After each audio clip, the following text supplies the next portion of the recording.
आज कांग्रेस विपक्ष में है।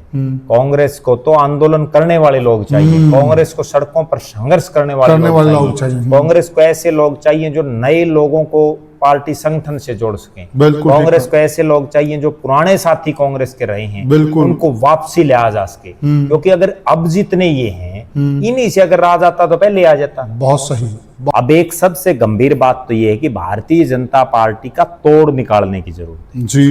क्योंकि जो बीजेपी तीसरी बार लगातार आई, बीजेपी का एक रिकॉर्ड और है, जहां जहां भी ये तीसरी बार बन गए वहां फिर ये मुश्किल से नहीं जाते। ये भी इनका गजब का रिकॉर्ड है। प्रद्युम्न भाई, ये बात है ना कांग्रेस वाला के देसी कहावत ज्यादा चढ़ावा है। हाँ, कि हमें ना हुड्डा से मतलब, ना शैलजा से मतलब, ना रणदीप से, ना किसी और से, कोई किसी भी गुट का हो, हमें तो वो आदमी चाहिए जो कांग्रेस के मजबूत करने के लिए सड़कों पर संघर्ष। यस, बिल्कुल सही बात है। और उस सड़कों पर संघर्ष कौन कर सकता है, उसका फिर उनको ये देखना चाहिए, वो चाहे हुड्डा गुट का आदमी और चाहे शैलजा का कोई भी हो। साथियों, राजनीति की दुनिया की बात करें, कांग्रेस पार्टी से एक दिन तो यह सुनाई देता है कि भूपेंद्र सिंह हुड्डा को कमान दे दी गई है, अगले दिन यह सुनाई देता कि नहीं, हुड्डा साहब को नहीं, रघुवीर सिंह कादियान को विधानसभा की कमान दे दी गई है। अब वो करेंगे आगे की रणनीति पर काम और वो होंगे विधानसभा के अंदर कांग्रेस के सेनापति। उसके बाद एक और नई खबर निकल के आती है, नहीं इनको नहीं दी जाएगी, फलां नेता को दी जाएगी। ऐसे करके कई दिन से कांग्रेस पार्टी का के अंदर घमासान मचा हुआ है और समझ में नहीं आ रहा कि कांग्रेस पार्टी किसी को कमान देना भी चाहती है या फिर कांग्रेस पार्टी का हरियाणा के अंदर बिल्कुल इंटरेस्ट ही खत्म हो गया है। आखिर कांग्रेस के अंदर चल क्या रहा है, आखिर चीजें कहां उलझ गई हैं? क्या हुड्डा ही आज भी कांग्रेस के अंदर बड़े नेता हैं या फिर हुड्डा के नाम पर कांटा लग चुका है? अब कांग्रेस पार्टी को लीड कोई और करेगा।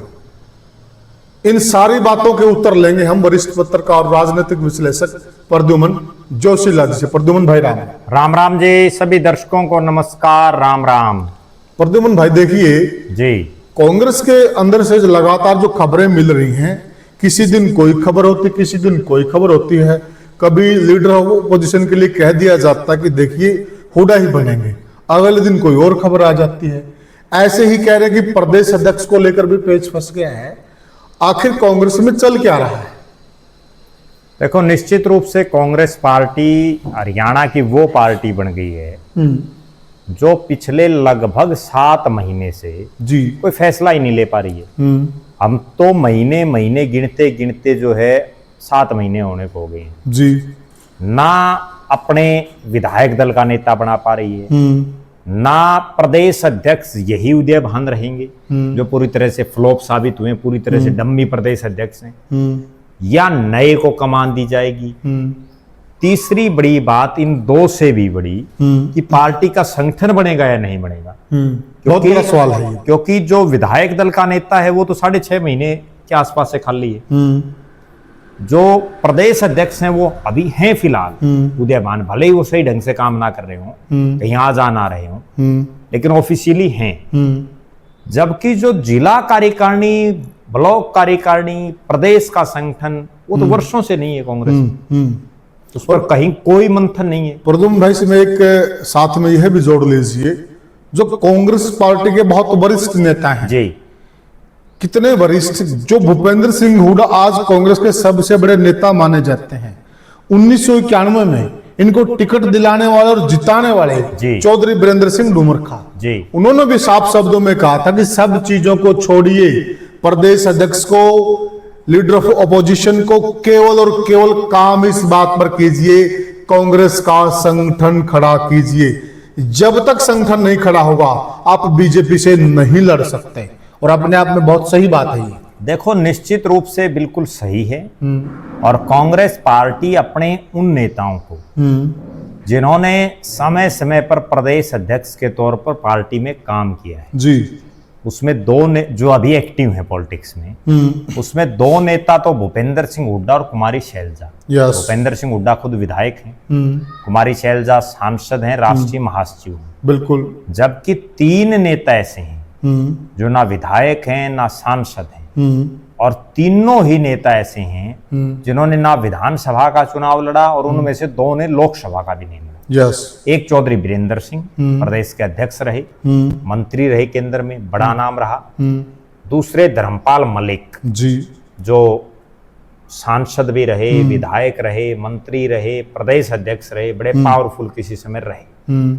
आज उनका भी कहीं कोई यूज नहीं कर रही पार्टी। बिल्कुल। और तीसरे डॉक्टर अशोक तंवर, जो सांसद रहे, प्रदेश अध्यक्ष रहे, और वो तो कई बार हंसते हैं, भाई मैं महिला कांग्रेस को छोड़ के सब सुधा प्रधान रह लिया, क्योंकि वो NSUI की वो रह लिए, युवा कांग्रेस के वो रह लिए, मेन कांग्रेस के वो रह लिए। बिल्कुल और महिला के वो बन नहीं सकते। बिल्कुल सही। ठीक है, तो दरअसल उनका भी कहीं कोई यूज नहीं कर पा रही पार्टी। ये 3 तो मैंने केवल वो नेता बताए जो प्रदेश अध्यक्ष रह चुके हैं। इनके अलावा भी कांग्रेस में ऐसे बहुत नेता हैं जो बहुत कुछ डिलीवर कर सकते हैं, लेकिन उनका यूज ही नहीं कर रहे। अभी मैं आपको एक उदाहरण देता हूं, इसी हिसार जिले का। कांग्रेस के आज हिसार जिले में ये हालात है कि नए नए जो लोग हैं ना, उनको तो हवा दे रखी है, और जो पुराने हैं जिनका अपना एक मजबूत नाम किसी से में रहा है, उनको कोई नहीं पूछ रहा। मैं आपको एक उदाहरण देता हूं दर्शकों को। अब कुलजीत गणगस हैं कांग्रेस के सबसे पुराने नेताओं में। जी, सही कहा। एक वो जमाना था जब आज जो लोग MP MLA मंत्री तक भी रह लिए, वो उनसे पद मांगा करते। सही बात है। 50 साल का उनका राजनीतिक अनुभव है, और राजनीति का बड़े धुरंधरों के साथ काम किया है। बड़े धुरंधरों के साथ उन्होंने काम किया, और इतना संघर्ष उन्होंने किया है, लेकिन आज कहीं कोई नहीं पूछ रहा। ऐसे लोगों को जब तक पार्टी कोई जिम्मेदारी नहीं देगी, पार्टी ये नहीं कहेगी कि आप काम करो, और वो किसी गुट में भी नहीं है। ठीक बात है। जहां कांग्रेस को गुटों में माना जाता है, वो हुड्डा साहब की भी उतनी इज्जत करते हैं, चौधरी वीरेंद्र सिंह की भी करते हैं, कुमारी शैलजा भी उनकी करती है, और रणदीप सिंह सुरजेवाला भी करते हैं। बिल्कुल सही कहा। ठीक है, सारे नेता उनकी इज्जत करते हैं। तो इस तरह के नेता, ये तो एक हिसार का मैंने उदाहरण दिया है, हर जिले में है, जिनको जो है कांग्रेस ने पूरी तरह से ये समझ रखा है कि भाई इनसे कोई काम नहीं लेना, कैसे काम चलेगा। जबकि ऐसे ऐसे लोगों को पार्टियों ने जिम्मेदारी दे रखी है जिनमें कई तो मौका परस्त हैं, जब पार्टी को जरूरत होती है भाग जाते हैं। बहुत सही कहा आपने। और अक्सर यही लोग पार्टी को लेकर बैठते हैं। बिल्कुल, यही लोग पार्टी को नुकसान पहुंचाते हैं। जब इनको ये कहा जाता है कि आप राजनीति कर रहे हो, आप चुनाव लड़ो, नहीं नहीं मैं चुनाव नहीं लड़ूंगा। अरे भाई, अगर तू चुनाव ही नहीं लड़ेगा तो फिर क्या ही राजनीति कर रहे हैं। ठीक बात है। जो राजनीतिक पार्टी वो किस लिए बनी है? राजनीतिक पार्टी चुनाव लड़ने के लिए बनी, वो कोई NGO थोड़ी है। सही बात है। मैं उसमें भी एक उदाहरण दे देता हूँ। अब बजरंग दास गर्ग हैं हिसार में, पार्टी के प्रदेश के मुख्य प्रवक्ता, और पता नहीं क्या क्या पद उनको दे रखे हैं। बिल्कुल। ठीक है, समय समय पर उनको पद देते रहते हैं। अब बजरंग दास गुप्ता क्यों नहीं उन्होंने हिसार नगर निगम का चुनाव लड़ा? जब पार्टी को उनकी ये जरूरत थी बजरंग दास गर्ग की कि अब पार्टी को जरूरत है एक मजबूत चेहरे की। जी।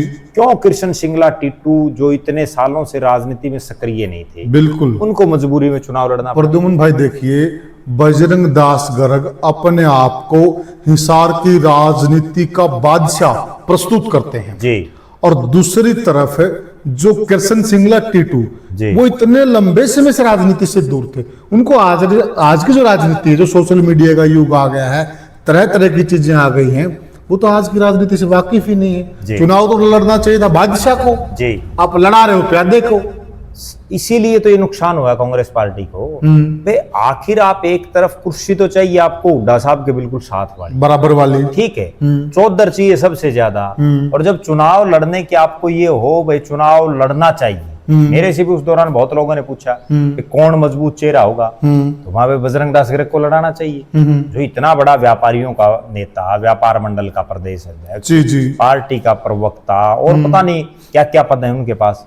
ठीक है, उनको लड़ाओ, उनका इतना बड़ा नाम है, और ये भी नहीं है कि वो आर्थिक रूप से कमजोर है, बढ़िया जुगाड़ भी है, भ्योंत वाला आदमी है। प्रद्युमन भाई राजा महाराजा जंगी तोप किले के ऊपर लगाते थे जी, और उसका काम होता था जंग के टाइम में आग उगलना जी, अगर वो जंग के टाइम में आग ही ना उगले तो वो जंगी तोप किस काम की? बिल्कुल। अब ये तोपें किस काम की हैं कांग्रेस के अंदर, जो जी। अपने आप को तोप कहते हैं जी। कि हमें तो सारा कुछ ही हम तय करते हैं कांग्रेस पार्टी के अंदर। जी। कांग्रेस के ठेकेदार बन के बैठ गए हैं, परंतु ये कांग्रेस के कोई काम ही नहीं आ रहे हैं, तो किस बात के ठेकेदार हैं? इसीलिए तो कांग्रेस की दुर्गति हो रही है लगातार।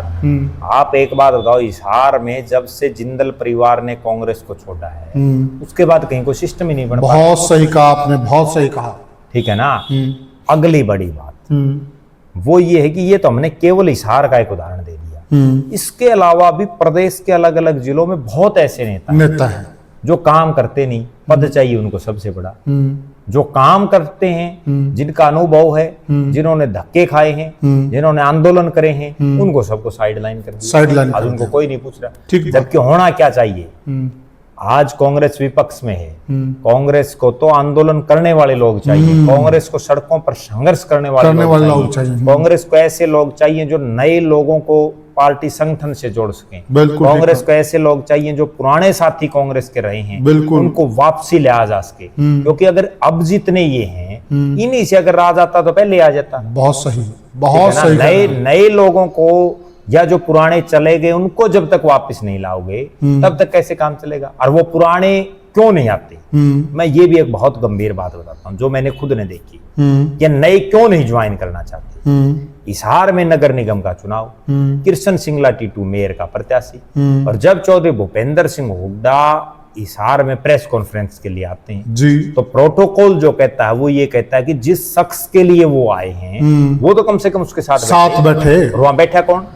बैठा बजरंग दास गर्ग। तो नए लोगों के दिमाग में एक चीज आती है, भाई यहाँ तो चौधरी बजरंग दास गर्ग रहना है। सही बात है। तो हम ही क्या कराएंगे ज्वाइन करके? बिल्कुल सही बात है। इसलिए लोग जुड़ते नहीं। सही कहा आपने। ये बहुत गंभीर बात है। जो ये मठाधीश टाइप के लोग है ना, बीजेपी क्यों कामयाब है? बीजेपी में किसी का कोई ये पक्का नहीं कि इस कुर्सी पर यही बैठेगा। आज नायब सिंह सैनी बैठे है, क्या पता कल को कौन बैठेगा उस कुर्सी पर। आप प्रद्युमन भाई देखो, एक चर्चा हम ये कर सकते हैं कि चुने हुए विधायक को मंच पर कुर्सी नहीं मिली, रणधीर पनियार को जो नहीं मिली, लेकिन इसका एक पहलू यह भी कि वहां प्रोटोकॉल देखिए ना, कितना अच्छा प्रोटोकॉल है। अगर आप विधायक हैं, अगर आप प्रोटोकॉल में फिट नहीं बैठते तो बैठिए ना जनाब अली सामने। विधायक है तो सामने बैठिए आप। बिल्कुल। लेकिन कांग्रेस में क्या है, हम पहले भी चर्चा कर चुके, यहाँ पता नहीं कौन आकर पास बैठ जाता है, कौन गाड़ी में बैठ जाता है, वहां के लोकल नेता रह जाते हैं। एक आदमी ऐसा चिपक जाता है वो पूरे हरियाणा में साथ ही चिपका रहता है। अरे भाई, जिस क्षेत्र में कार्यक्रम है उस क्षेत्र के भी लोग हैं, उस क्षेत्र के नेता हैं, उस क्षेत्र के कार्यकर्ता, उनको आगे आने दीजिए ना। बिल्कुल। वो कहां पर आगे आएंगे? यही तो सबसे बड़ी समस्या है कि यहाँ तो प्रोग्राम हिसार में और नारनौंद का विधायक साथ बैठ जाता है। बताओ क्या तुक है? बिल्कुल। वहां हिसार के लोगों को बैठने दो, बिल्कुल, जो हिसार शहर के हैं। बिल्कुल। आप अगर आपका नारनौंद में प्रोग्राम, वहां बैठो। बिल्कुल सही बात है। यहाँ आप इतना बड़प्पन दिखाओ, भाई नारनौंद में आप प्रोग्राम कर रहे हो और आप बैठो पब्लिक में, भाई यहाँ जो हिसार वाले बैठ जाओ। ठीक बात। ये तो हमने कभी दृश्य नहीं देखा। सही बात है। बजरंग दास गर्ग को बल्कि इस तरह का दृश्य दिखाना चाहिए था कि भाई मैं तो हूँ सेवक। बिल्कुल। और ये जो है कृष्ण सिंगला टीटू बैठेगा इसके साथ। बिल्कुल सही बोले आप। ठीक है, वो दो आदमियों को और बैठा था ताकि उनके भी, वो भी यूं सोचते हाँ भाई हमारी भी। प्रद्युमन भाई, प्रोटोकॉल क्या होता है? देखिए, अभी कार्यक्रम था बीजेपी का उचाना के अंदर, ये धन्ना भगत जयंती मना रहे थे जी। वहां पर मैं आंखों देखिए आपको बता रहा हूं, और उस मेरी वीडियो भी है वहां की। डीपी वत्स, जनरल डीपी वत्स राज्यसभा के एमपी भी रहे जी, वो डिफेंस कमेटी के चेयरमैन भी रहे जी, और जनरल भी रहे, देश सेवा भी की है जी, फौजी हैं, तो बहुत बड़ा कद है, उम्र दराज भी है। वो क्या, दो मंच लगे हुए थे, एक बीच में मुख्य मंच था जी, इस बगल में मंच लगा हुआ था, वहां पर साधु संत बैठे हुए थे जी। इस बगल में जो मंच लगा हुआ था खापों के नेता और बीजेपी के अन्य पदाधिकारी नेता बैठे हुए थे, जो कि गलती तो थी वहां पर। अब आप देखिए, मुख्य मंच पर है जो जुलाना से चुनाव लड़ा बैरागी, वो बैठे हैं, और वहां पर जवाहर सैनी हैं, कई इस तरह के नाम वहां पर मौजूद हैं। क्या जनरल डीपी वत्स उनसे छोटे हैं? नहीं, बिल्कुल भी नहीं है। लेकिन वहां मुख्यमंत्री ने भूल सुधार की, जब मुख्यमंत्री आ जाते हैं, उन्होंने देखा कि जनरल डीपी वत्स को वहां बैठा रखा है। जनरल डीपी वत्स और मुख्यमंत्री ने जवाहर सैनी को बुलाकर उनके कान में बोला कि आप जनरल साहब को बोलिए वो मुख्य मंच पे आए। तब वहां से जवाहर सैनी जाता है, वो जनरल डीपी वत्स को मुख्य मंच पर लेकर आता है और फिर उनको फ्रंट लाइन में जगह मिलती है। देखिए, अब वहां मुख्यमंत्री की तारीफ करेंगे यहाँ, और जिन्होंने व्यवस्था की वो कहीं न कहीं उनकी गलती थी, लेकिन उस गलती का, उस भूल का सुधार कर दिया वही मौके पर मुख्यमंत्री ने। तो एक तो प्रोटोकॉल है बीजेपी का जी, और एक प्रोटोकॉल है कांग्रेस का। वहां यही नहीं पता। पहली बात तो अगर ऐसा होता है, हमने देखा कई बार, बहुत बड़ा नेता सामने बैठा है और हुड्डा साहब इस बात का ध्यान नहीं देते, भाई वो सामने बैठा उसको ऊपर बुलाइए। बिल्कुल। और देखिए नायब सैनी ने कितना अपनी उसका परिचय दिया कि देखिए मैं छोटी छोटी चीजों को देखकर चलता हूं। यहीं से एक फर्क नजर आता है जी। तो क्या कहेंगे? देखो, निश्चित रूप से अनुशासन का तो सबसे बड़ा फर्क है। अनुशासन, मैनेजमेंट, मार्केटिंग, ये तीन चीजें अगर किसी भी राजनीतिक दल को सीखनी है तो वो भारतीय जनता पार्टी से सीखे। किस तरह का उसमें अनुशासन है, किस तरह की उनकी मैनेजमेंट है, और किस तरह की वो किसी भी इश्यू पर मार्केटिंग करते हैं। अच्छा, फिर यहाँ एक और देखिए आप, जनरल साहब की भी महानता देखिए जी। अदर कांग्रेस में तो क्या करते हैं, लोग धक्के से जबरदस्ती मंच पर जबरदस्ती चढ़ जाते हैं। बिल्कुल, वो नहीं गए जी, वो वहां पर बैठ गए जी, और जब उनको बुलाया गया तो वो इज्जत से गए जी। लेकिन कांग्रेस पार्टी में कोई सिस्टम ही नहीं है प्रद्युमन भाई। चलो हम मुख्य सवाल पर आ जाते हैं। अगर हुड्डा साहब से कमान छीनी जा रही है तो फिर कमान दी किसको जा रही है? देखो, सबसे बड़ी बात तो ये है कि कांग्रेस का आला कमान, चाहे राहुल गांधी और चाहे मल्लिकार्जुन खड़गे, वो कोई फैसला ही नहीं ले पा रहा। क्या बात? उसकी ना तो ये हिम्मत हो पा रही कि भूपेंद्र सिंह हुड्डा को हम इग्नोर कर दें। अच्छा। ना उसकी ये हिम्मत हो पा रही कि भूपेंद्र सिंह हुड्डा पर एक बार फिर से दांव लगा दें। क्योंकि दोनों ही जगहों में पार्टी आला कमान पसोपेश में है कि नुकसान ना हो जाए, और दोनों ही स्तरों पर नुकसान होने की संभावना है। पहली जो बात है, अगर भूपेंद्र सिंह हुड्डा को इग्नोर कर दिया जाता है जी, तो बिल्कुल स्पष्ट जो चीज दिख रही है कि जो रोहतक सोनीपत में, तो चलो सोनीपत में इनका किला ढह गया, रोहतक झज्जर, और विशेषकर किसान और जो जाट वर्ग भूपेंद्र सिंह हुड्डा की वजह से कांग्रेस के साथ लगा है जी, उसमें से एक बहुत बड़े स्तर पर लोग क्विट कर जाएंगे, छोड़ देंगे वो। यस। तो वहां भी वो नहीं ले सकते। अगर भूपेंद्र सिंह हुड्डा को ही कमान दे दी तो जैसा इस बार हुआ, जो लोग इस इलाके से नहीं चाहते कि हमारा नेतृत्व इस इलाके के लोग करें, क्योंकि हरियाणा में बहुत लोग ऐसे हैं, जो लोग ये नहीं चाहते कि इस जाति का नेता हमारी पार्टी का नेतृत्व ना करे, क्योंकि राजनीति में जात पात, भले ही हम नहीं मानते जात पात, लेकिन राजनीति में बड़ी अंदर तक घुस गई है। ठीक, कहने को तो ये कहते हैं कि जात पात को खत्म कर दीजिए, और बड़े बड़े नारे लगाए जाते हैं, बड़े बड़े कार्यक्रम किए जाते हैं, बहुत प्रचार भी होता है, लेकिन खत्म नहीं। प्रद्युमन भाई, बढ़ रही है, हर रोज बढ़ रही है। हकीकत है कि बढ़ रही है। अब तो पहली बार ऐसा देखने को मिला है, बल्कि भारतीय जनता पार्टी की मैं बात करूं, जो निकाय चुनाव में टिकटें जारी की ना, उसके आगे कास्ट लिख रखी है। कास्ट लिख रखी थी, वरना हमने तो कभी पहले देखा ही नहीं कभी ऐसा। तो पर्टिकुलर ये चीजें इशारा कर रही हैं किसी बात की तरफ, और किसी गंभीर समस्या की तरफ है, यानी कि अब राजनीति में जात कम नहीं ज्यादा होगी, और हो रही है। तो ठीक है प्रद्युमन भाई, आगे। अब भूपेंद्र सिंह हुड्डा को ना बनाने से भी नुकसान है, बनाने से भी नुकसान है, इसलिए फंस गया है ऊपर मामला। भाई अब क्या किया जाए? अब उसके कई अल्टरनेटों पर विचार किया जाए। ये वो कहावत ना, बस सनम जरूरी भी है और सनम शराबी भी है। बिल्कुल। अब उसमें हाईकमान के दिमाग में वो कई पहलुओं पर विचार कर रहा है। अब एक सबसे गंभीर बात तो ये है कि भारतीय जनता पार्टी का तोड़ निकालने की जरूरत है जी, क्योंकि जो बीजेपी तीसरी बार लगातार आई, बीजेपी का एक रिकॉर्ड और है, जहां जहां भी ये तीसरी बार बन गए वहां फिर ये मुश्किल से नहीं जाते। ये भी इनका गजब का रिकॉर्ड है। प्रद्युमन भाई, ये बात है ना कांग्रेस वाला के देसी कहावत ज्यादा चढ़ाव है। तो इसलिए अब वो कोई ना कोई अल्टरनेट ढूंढ रहे हैं। अब उन अल्टरनेटों में सबसे बड़े समस्या मैं बताता हूँ आपको क्या है। विधायक हैं 37। विधायक दल के नेता की सबसे बड़ी समस्या ये है कि कोई अल्टरनेट ही नहीं दिख रहा। यस। अगर 37 के 37 विधायकों की मैं बात करूं, शैलजा गुट के पास कोई मजबूत चेहरा नहीं है। चंद्रमोहन है ले दे के। चंद्रमोहन की जिस तरह की छवि बनी है समाज में, उससे लगता नहीं कि कांग्रेस को कोई फायदा होगा। यस। चंद्रमोहन तो खुद अब बड़ी मुश्किल से जीते हैं 2005 के बाद, ठीक है ना, उनका कहीं कोई जनाधार है, तो इसलिए वहां चैप्टर क्लोज हो जाता है। अच्छा। यहां शैलजा गुट में सबसे बड़ी कमी क्या हुई कि ना तो रणदीप सिंह सुरजेवाला विधायक, अगर वो होते तो एक मजबूत चेहरा होते। सही कह रहे हैं। कुमारी शैलजा भी विधायक नहीं है, वो होती तो एक मजबूत चेहरा होती।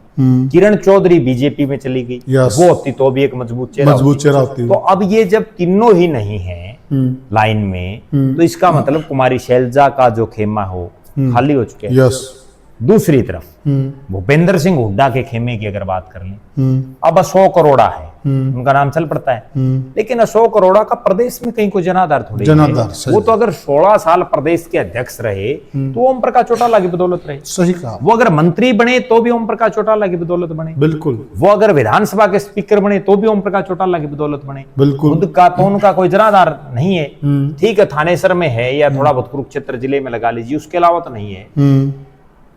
फिर वो पंजाबी समाज से आते हैं। पंजाबी समाज के कितने वोटरों को वो अपनी तरफ ये है बड़ी बात है, क्योंकि पंजाबी समाज तो मनोहर लाल खट्टर को अपना नेता मान चुका है ज्यादातर समाज, और 99% पंजाबी वोट बैंक बीजेपी में बिल्कुल चिपक चुका है। बिल्कुल चिपक चुका है। फेविकोल का मजबूत जोड़ टोटे से नहीं। वो इसलिए चिपक चुका है कि भारतीय जनता पार्टी ने पंजाबी समाज से पहला मुख्यमंत्री बनाया, और बड़ी बात भी, और आज भी वो पावरफुल है। नहीं वो सीएम से हटके, लेकिन सुपर सीएम तो वही राष्ट्रीय अध्यक्ष में नाम चल रहा है। बिल्कुल, इससे बड़ी बात क्या? बिल्कुल। तो इसके बाद जो और नाम चल रहे हैं, एक नाम चल रहा है डॉक्टर रघुबीर सिंह कादियान का। इसी समय चौधरी देवीलाल के परिवार से उन्होंने राजनीति शुरू। यस। रघुबीर सिंह कादियान का नेगेटिव पॉइंट ये है कि उम्र उन पर हावी है। बिल्कुल सही कहा। 80 साल के आसपास हो चुके हैं। बिल्कुल ठीक है, वो कहां सड़कों पर संघर्ष कर सकते? नहीं कर सकते। तो इसलिए बुजुर्ग हो चुके हैं, उनको तो वो एक रबड़ स्टैंप वाली बात होगी। बिल्कुल, वो ठीक है, जैसे उदयबान है, बना दिया जय श्री। और फिलहाल जिस प्रकार की हरियाणा के अंदर परिस्थिति है कांग्रेस की, उसको रबड़ स्टैंप नहीं चाहिए, जमीनी नेता चाहिए, जुझारू नेता चाहिए, बोल्ड नेता चाहिए, क्या कहते हैं, फायर ब्रांड चाहिए, उसकी जरूरत है। और ये ढूंढ रहे हैं किसको? राधे को। इसके बाद एक नाम गीता भुक्कल का चल पड़ता है। लेकिन गीता भुक्कल का भी तो झज्जर के अलावा कहीं कोई जना, और झज्जर में भी वो हुड्डा साहब को हाथ छोड़ दो, निर्दलीय लड़ दो, नहीं जीत पाएंगे। बहुत सही कहा आपने। वहां भी वो केवल हुड्डा की बदौलत जीत रही है। बिल्कुल सही कहा। तो इसका मतलब उनको बनाने का भी अर्थ यही है कि हुड्डा, ठीक है, ठीक बात है। फिर और जितने विधायक हैं वो लगभग जूनियर विधायक हैं। ठीक है, कोई किसी का कोई बहुत लंबा चौड़ा खेल नहीं है। एक विधायक का मैं और जिक्र कर दूं, कई बार चल पड़ता है उनका भी, चंद्र प्रकाश का। अब चंद्र प्रकाश बैकवर्ड समाज से आते हैं, जो आदमपुर के विधायक हैं। ठीक है, उन्होंने चौधरी भजनलाल के पोते को हरा दिया, लेकिन समस्या ये है कि जो बैकवर्ड समाज है उसको वो कांग्रेस के पक्ष में ला सकते हैं या नहीं ला सकते, जो नहीं लग रहा कहीं भी, क्योंकि वो भी इतने एक्टिव नहीं। ठीक है, आदमपुर में एक्टिव हैं, लेकिन प्रदेश में तो वो हो रहा नहीं है उनका। और एक और प्रद्युमन जी, उनकी राजनीति शुरुआत अभी हुई है जी, समय लगेगा, हो सकता है बहुत बड़े नेता बन जाएं जी आगे जाकर, और वो काम करेंगे तो बनेंगे भी, कोई वो नहीं है। अगर कोई मेहनत करेगा उसको मेहनत का फल मिलेगा जी। लेकिन आज की जो पृष्ठभूमि आप कह रहे हैं, सही कह रहे हैं आप। सबसे बड़ी बात कांग्रेस में सबसे बड़ी समस्या यही है। अच्छा, एक चीज और प्रद्युमन भाई, कई बार क्या कि हम इस तरह की खबरें भी सुनते हैं कि हुड्डा साहब नाराज ना हो, इसलिए रघुवीर सिंह कादियान को बनाया जा रहा है, इसलिए गीता भुक्कल को बनाया जा रहा है, इसलिए अशोक अरोड़ा को बनाया जा रहा है। जब यह चीज हम समझ रहे हैं कि ये तो हुड्डा साहब को खुश रखने के लिए बना जा रहा, तो जनता नहीं समझ रही क्या? नहीं, जनता बोली है, तो क्या लाभ होगा फिर उस बात का? मतलब जब आपने हुड्डा साहब को खुश करना है तो हुड्डा कोई बना दो, फिर आप तीसरे आदमी की बजाय सीधे हुड्डा कोई दे दो, हुड्डा कोई बना दो, ठीक है ना? बिल्कुल। या आप एक क्लियर कट और कर देना चाहिए, इसमें कोई लाला लेरी नहीं रखनी चाहिए। या तो हम हुड्डा को बनाएंगे, बना बनू के एक पासा करें, इससे मजबूत कोई आदमी नहीं है, और अगर नहीं बनाना तो उसका एक बीच का रास्ता और है। वो बीच का रास्ता ये है, भाई हम तो बनाएंगे नहीं, बिल्कुल ठीक है, बिना विपक्ष के नेता चलने दो। क्योंकि वो कांग्रेस के एक नेता का मैं बयान सुन रहा था, बड़े अजीब तर्क देते हैं कांग्रेसी, कांग्रेस के नेता ये कह रहे हैं, एक बड़ा सीनियर नेता कह रहा कि भाई 2 योजना पीछे लोकसभा भी तो बिना विपक्ष के नेता चली। हाँ, यस, अरे यस। तुम्हारे को सीट नहीं दी लोगों ने, इसलिए चली थी। हमें ये 37 में तो 30 इस्तीफा दे दो, जरूरत नहीं है विपक्ष के नेता की। एक और भाई 37 में से अगर 30 इस्तीफा दे दें, जरूरत नहीं है। जरूरत ही नहीं है। ठीक है, बिल्कुल। पीछे भी तो इनका कहा, जब अबे घोटाला बनया 2014 में, हाँ। तब जरूरत ही नहीं पड़ी थी इनको विपक्ष के नेता की, जरूरत नहीं पड़ी थी, क्योंकि इनको दी 15 और उनको दे दी 19 लोगों ने, बिल्कुल तो जरूरत ही नहीं थी। बिल्कुल सही बात। भाई हालात अब है, जब जिस चीज का आप कुछ कर ही नहीं सकते, या फिर इस तरह की जनता सब समझती है, जनता को पता है। मेरा स्पष्ट तौर पर यह मानना है कि कांग्रेस के अंदर बड़े नेताओं के ना जीतने की वजह से ये विपक्ष का नेता का पद डिले हो रहा है। रिक्ता आ अब तो गई है। कुछ एक ऐसे विधायक बने हुए हैं जो हैं विधायक, कहीं पुलिस वालों से भिड़ रहे हैं। ठीक है, एक विधायक होकर के पुलिस काम वाला। करना होता है किसी एससी स्तर के नेता को, बिल्कुल। एससी स्तर के अधिकारी को, जिले के, क्या और वो बात। जेई को फोन कर रहा है और लोग फिर भी ताली बजा रहे हैं। क्या मैसेज आ रहा जनता में? मतलब जनता को ये पता ही नहीं भाई ये काम एससी एक्शन के अलावा निचले का बस में नहीं है, बस में नहीं है। और वो फिर भी जेई को फोन कर रहा है, एसडीओ को फोन कर रहा है, ठीक बात है, और लोग फिर भी ताली बजा रहे हैं। ताड़े बजा रहे हैं, बिल्कुल सही। अच्छा, एक सवाल और है प्रद्युम्न भाई जी, क्या फिर कांग्रेस है ना उसी परिपाटी पे चल पड़ी है? तो जो 2005 का चुनाव था, उस वक्त कांग्रेस ने अपना सीएम फेस डिक्लेयर नहीं किया था जी, उन्होंने पर्टिकुलर जो हरियाणा के अंदर पॉकेट है, पॉकेट वाइज लीडर जी। के आगे कर दिए। अब हिसार वालों को लग रहा था कि भजनलाल मुख्यमंत्री बनेगा, अब कैथल वालों को लग रहा था कि शमशेर सिंह सुरजेवाला बनेगा या रणदीप सुरजेवाला बनेगा। अगर हम बीच की बेल्ट की बात करें, वहां लग रहा था कि चौधरी वीरेंद्र सिंह जी बनेंगे, और अगर हम बात करें रोहतक बेल्ट की, वहां लग रहा था कि हुड्डा साहब बनेंगे। ठीक है, तो एक पॉकेट में कहीं लग रहा था कि शैलजा बनेगी। अलग अलग रीजन में इन्होंने अलग अलग फेस दे दिए, और उस वक्त तो राव इंद्रजीत भी कांग्रेस में थे, अहिरवाल बेल्ट को लगता था कि राव साहब भी मुख्यमंत्री बनेंगे, और उस वक्त फिर इनकी प्रचंड बहुमत आया और फिर सरकार बनाई। तो क्या कांग्रेस यही मान के चल रही कि हमारे लिए यही अनुकूल स्थिति है, तो हम ऐसे ही चलते हैं? देखो ये बिल्कुल निश्चित है, कोई भी राजनीतिक पार्टी हो वो सामूहिक नेतृत्व में ज्यादा कामयाबी हासिल करती है। इस बार भी अगर हुड्डा सरकार बनाएगा, हुड्डा सरकार बनाएगा, इस तरह के गीत ना चलते और इस तरह की बातें प्रत्याशियों के द्वारा ना होती कि भूपेंद्र सिंह हुड्डा मुख्यमंत्री बनेंगे, बल्कि वो ये कहते इनको तो एक नया सिगुफा छोड़ना चाहिए था, सरकार बन जाती इनकी। नवासी खड़े थे, नवासी के नवासी ये कहते भाई मुझे एमएलए बनाओ, क्या पता मुख्यमंत्री मैं बन जाऊं।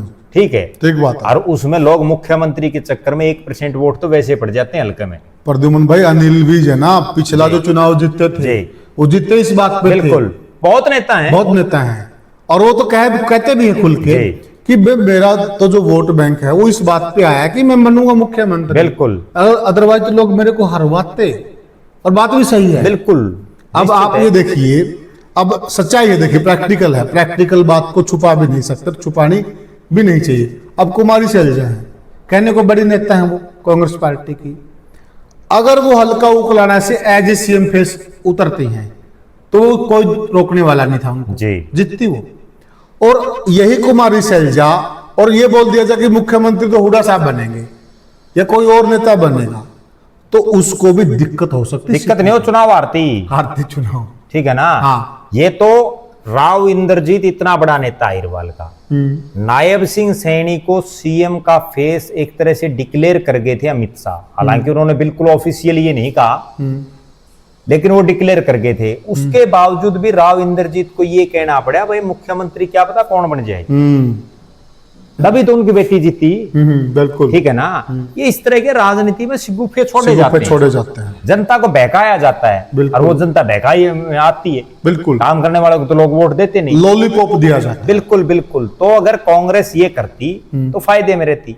अब भी कांग्रेस को क्या करना चाहिए, मैं जो समझ रहा हूँ, विधायक दल का नेता के बस्ते को बंद करके एक बार साइड लाइन कर देना चाहिए। अभी उनको केवल 2 कामों पर फोकस करना चाहिए। पहला काम, प्रदेश का अध्यक्ष, यस, किसको बनाना, जो जरूरी है संगठन के लिए। और प्रदेश के अध्यक्ष के लिए राहुल गांधी को और मल्लिकार्जुन खड़गे को केवल एक लाइन सोचनी चाहिए कि हमें ना हुड्डा से मतलब, ना शैलजा से मतलब, ना रणदीप से, ना किसी और से, कोई किसी भी गुट का हो, हमें तो वो आदमी चाहिए जो कांग्रेस के को मजबूत करने के लिए सड़कों पर संघर्ष करे। यस, बिल्कुल सही बात है। और उस सड़कों पर संघर्ष कौन कर सकता है, उसका फिर उनको ये देखना चाहिए, वो चाहे हुड्डा गुट का आदमी और चाहे शैलजा का कोई भी हो। प्रद्युमन भाई देखिए, अशोक तंवर जी ने मेहनत की, जी मानते हैं सभी जी। सभी। अब कई बार है ना, कई कांग्रेसियों के बयान इस प्रकार के आ रहे हैं कि पार्टी उस चेहरे पर विचार नहीं करेगी जो चेहरा दूसरी पार्टियों में रहकर आया हो। अब एनटी रामाराव की लड़की है डी पुरंदेश्वरी, और साउथ में बीजेपी को साफ पता है कि हमें मजबूत चेहरा चाहिए, और वो कांग्रेस के भी बड़े पद पर रही है। और जब वो बीजेपी में आई, बीजेपी ने उनको फटाक दे से लपक लिया और प्रदेश अध्यक्ष बना दिया गया। क्यों? क्योंकि पार्टी खड़ी करनी थी, जनाधार बढ़ाना था, एक बड़ा चेहरा चाहिए था। तो जब बीजेपी इस प्रकार के फैसले, इतनी बड़ी पार्टी है, इतने जनाधार वाली पार्टी है, तो कांग्रेस को क्या दिक्कत है? पंजाब में देख लो, सुनील जाखड़ को बना दिया, सुनील जाखड़ को बना दिया पंजाब में, ठीक है, बिल्कुल। सुनील जाखड़ जो सदा सदी कांग्रेसी था, कुछ समय पहले छोड़ के यार उसको बना दिया, ठीक है। तो ये सारे पैरामीटर छोड़कर फैसले, आप एक बात बताओ, आज कांग्रेस में कितने ऐसे नेता जो मूल कांग्रेसी हैं? सही बात है, ठीक है, उनमें से बहुतों ने पार्टी छोड़ रखी है, सही बात है, ठीक है ना। या जो लगातार कांग्रेस में है, अगर उन्हीं के दम पर कि मैं आता तो ये फिर पहले राजमा जाते। बिल्कुल सही बात। ये बात तो हम बार बार कह रहे हैं कि जब तक कुणबा नहीं बढ़ेगा तब तक बात नहीं बनेगी। पहले भी हमने चर्चा की है प्रद्युमन भाई, जैसे ब्रजेंद्र सिंह जी पूर्व सांसद हैं, देखिए उनका जनाधार, हार जीत अलग चीज है, परंतु वो जिस परिवार से आते, जनाधार वाला परिवार है, इसमें कोई किंतु परंतु नहीं है। और अशोक तंवर जी है, दोनों मेहनती हैं, युवा हैं, पार्टी को इनका सदुपयोग करना चाहिए। आप क्या मानते हैं? मैं आपको एक बात बताता हूं, पार्टियां कैसे कामयाब होती हैं। भारतीय जनता पार्टी में एक वो समय था, कांग्रेस वो चीजें नहीं कर पा रही, जब पार्टी का प्रदेश में कोई लंबा चौड़ा वजूद नहीं था, तो पार्टी ने एक रणनीति पर काम किया। जैसे पार्टी ने कभी रामविलास शर्मा को प्रदेश अध्यक्ष बना दिया, नहीं सरकार ला पाई अकेले दम पर।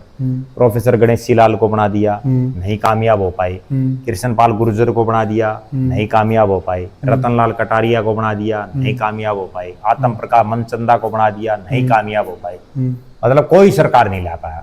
तो उन्होंने एक नई रणनीति पर काम किया, और मुझे आज भी, मैंने वो यात्रा खूब देखी। उन्होंने हरियाणा के 4 अलग अलग छोरों से, चारों जो अलग छोर हैं, उनसे 4 रथ यात्राएं निकाली, विजय संकल्प यात्रा के नाम से। बहुत बढ़िया। और हर जगह 2-2 नेताओं की ड्यूटी लगा दी। अच्छा। जैसे एक यात्रा करवाई कैप्टन अभिमन्यु और ओम प्रकाश धनखड़ को, अच्छा, इस हिसार के एरिया में, हिसार, सिरसा, हिसार जी। एक तरफ जैसे करा दी उन्होंने कृष्णपाल गुर्जर और उनके साथ एक नेता लगा दिया। एक तरफ लगा दिया रामविलास शर्मा और उनके साथ एक नेता जी। एक तरफ लगा दिया आत्म प्रकाश मनचंदा और उनके साथ एक नेता। इस तरह से वो पूरे प्रदेश में 8 नेता तो मोबिलाइज हो गए। 8 नेताओं को यूं थपकी लगी, भाई क्या पता कौन सी लॉटरी लग जाए, जिसके नेतृत्व में होगी। नेचुरल बात हो, प्रदेश का नेता बनेगा। सही बोले। कांग्रेस ऐसा क्यों नहीं कर रही? क्यों? कांग्रेस 8 या 10 नेता, 10 नेताओं को छाटे, 8 नेताओं को छाट ले। उन 8 नेताओं को यूं कहे कि भाई शुरू हो जाओ। अब शैलजा रणदीप इकट्ठे हैं, शैलजा रणदीप एक साइड निकाल दो भाई, ठीक है। एक साइड भूपेंद्र सिंह हुड्डा और उनके साथ एक नेता लगा दें, ठीक है। एक साइड चंद्रमोहन और एक नेता को उस साइड लगा दें, एक नेता को अहिरवाल की तरफ लगा दें, अगले दिन टूटा पड़ जाए। कितनी गजब बात है प्रद्युमन भाई, इससे वोट बैंक भी तो लामबंद होता है ना। बिल्कुल लामबंद ही करनी है, बल्कि और ज्यादा बड़ा गजब हो जाए। अब रणदीप और जयप्रकाश जेपी की आपस में तनातनी रहती है। बिल्कुल। रणदीप और जेपी को इकट्ठा करें, सही निकालो, दोनों से नहीं इकट्ठी आता। बिल्कुल। जब दोनों 1 महीना इकट्ठे रहेंगे तो अपना पे मनमुटाव दूर, जनता में भी संदेश जाएगा। भूपेंद्र हुड्डा और कुमारी शैलजा को करते हैं, बिल्कुल ठीक, निकालो भाई यात्रा, बिल्कुल ठीक है। तो इस तरह के ये मैसेजेस देने चाहिए, लेकिन नहीं कर पा रही, नहीं कर पा रहे, कुछ नहीं कर रही जी। इसीलिए कांग्रेस की हालात है जी। अब तो लोग बात करना भूल गए कांग्रेस जी। अब तो कांग्रेस ही मानने लगे, बिल्कुल, कि भाई जिस ढंग से हम चल रहे हैं नहीं आएगा कि में भी सिस्टम। और मैं एक बड़ी दावे के साथ एक बात कहता हूं, मेरे पास बहुत लोगों के फोन आते हैं, जिस दिन भारतीय जनता पार्टी ये कह देगी कि आ जाओ जिस आना है, तो बहुत कांग्रेसी बाट देखना ये भी नहीं बचेंगे, तुरंत लांडा लगा देंगे। बिल्कुल ठीक बात है। ठीक है, और फिर भी राहुल गांधी नहीं संभाल रहे। नहीं संभाल रहे हैं। कहीं ना कहीं गलती राहुल गांधी की है। बिल्कुल ठीक, हाईकमान की है। बिल्कुल है, 100% हाईकमान की है। बिल्कुल। वो कोई डिसीजन ही डिसीजन नहीं ले पा रहा। भाई आप एक छोटी बात बताओ, जिस राज्य में आप 3 बार लगातार हार गए, उससे बुरा और क्या होगा? ठीक बात है। अरे जो फैसला लेना ले लो, के एक पास करो। ठीक बात है। ठीक, हारोगे तो हार जाओगे। प्रद्युमन भाई, वो अपना कहावत है ना, बस जिसकी पसेरी गांठ पाओगे उसकी बाट भी गांठ पाओगे। बिल्कुल। अब ये पसेरी गांठ है जी, जब तक ये पसेरी पूरी नहीं होगी ना तो मजबूत नहीं हो सकती कांग्रेस बिल्कुल। से। तो साथियों, वैसे वीडियो हमारा लंबा हो गया। अगले वीडियो में हम आपको नाम भी बताएंगे कि कौन कौन से ऐसे नेता हैं जो प्रदेश अध्यक्ष की दौड़ में सबसे मजबूत हैं, और उनको बनाने से, उनको कमान देने से कांग्रेस पार्टी को क्या लाभ होने वाला है, और उनके पक्ष में क्या समीकरण है, वह सारी चर्चा हम अलग से अगले वीडियो में करेंगे। यह जो हमने चर्चा की है, यह वह विशेष चर्चा है। अब आपको यह समझ में आ गया होगा कि आखिर पेच कहां पर फंस गया है, क्यों कांग्रेस के अंदर ये चीजें डिक्लेयर नहीं हो रही, क्यों कांग्रेस हाईकमान कोई फैसला नहीं कर पा रहा है। उन सारे बिंदुओं पर हमने चर्चा की। आपको यह हमारी चर्चा कैसी लगी, हमें वीडियो में कमेंट सेक्शन में जरूर बताएं, और वीडियो को ज़्यादा से ज़्यादा शेयर करें और चैनल को सब्सक्राइब करें। फिर मिलेंगे किसी और वीडियो में, तब तक के लिए